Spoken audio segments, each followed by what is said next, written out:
Okay, here's another one for the baby Christian, another diagram. And I draw this on, take a piece of paper and just draw when you're talking with a young Christian at a table. We call this one the garbage dump diagram. And it looks like this. Here is the garbage dump of your life or of the young Christian's life. And that's where all the bad stuff is. Bad stuff. Man, every cuss word you've ever said is in there. Every piece of lust you've ever been around or done, it's in there. Oh gosh, all these vain imaginations about how you were going to do some crazy, terrible thing, it's all in there. All the things you've ever done bad. Okay, I don't even know how to explain this, but there they all are.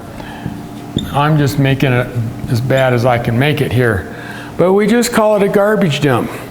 When you're a Christian and you become a Christian and Christ comes into your life, He changes and causes us to be reborn in our spirit. He doesn't change our mind, like our mind is all of a sudden reborn and we can't remember all the sin we ever did.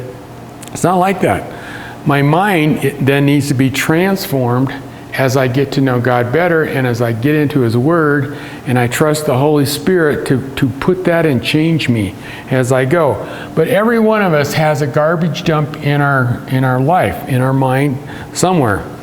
And when Christ comes into our life, if I could put a big old hunking cross here, He says, that's why I came. I came to die for that sin that was in your life, all this sin stuff, so that you could be free, truly free on the inside. So, let's see here. Let me grab another color here. Red. Let's say red represents how God's going to cover up the garbage dump in your life.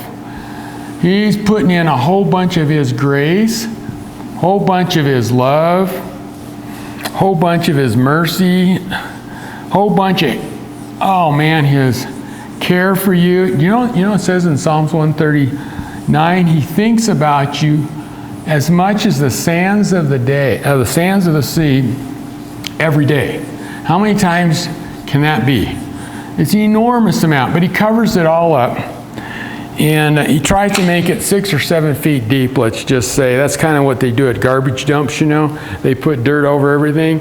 Well, here God's putting His love and His kindness, His acceptance all over everything here in our life. And then He puts a sign up here. Big hunking sign. And it says, no digging. No digging. It's buried. It's buried beneath God's love and grace. And over here, it's really interesting when you think about it. We have somebody else over here. And, oh man, it's the enemy. Oh, and here's the young Christian. Didn't even realize he had an enemy. I'm not very good at drawing pitchforks here, but that's the devil. Satan. And when he comes along and says, hey, dig. Hey, you want a shovel? Dig some more. Now let me ask you, those of you who have done this before, actually gone back into your life and you began to do this. Introspecting into your life or into remembering back and picking out, here's one right here. I'm going to dig this one up right here. And He's just saying, yeah, go for it. Dig it. And as you dig it up, you begin to start feeling guilty. You begin to start feeling depressed. In fact, this is disgusting, and now you're losing your confidence, in a sense. And that's exactly what the enemy here wants to do. He wants us to get us to go back and introspect. A lot of young Christians, or Christians in general, go back and introspect because they think if they can figure it out, maybe it'll change their life and they can get it straightened out.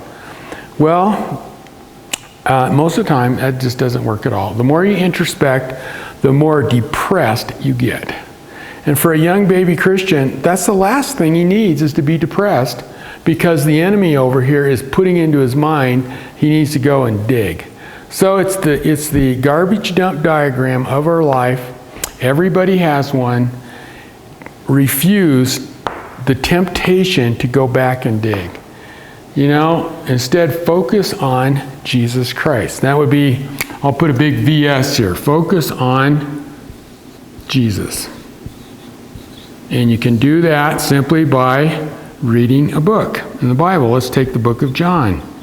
It's all about how great Jesus is and why he's worth it to be on the throne of your life.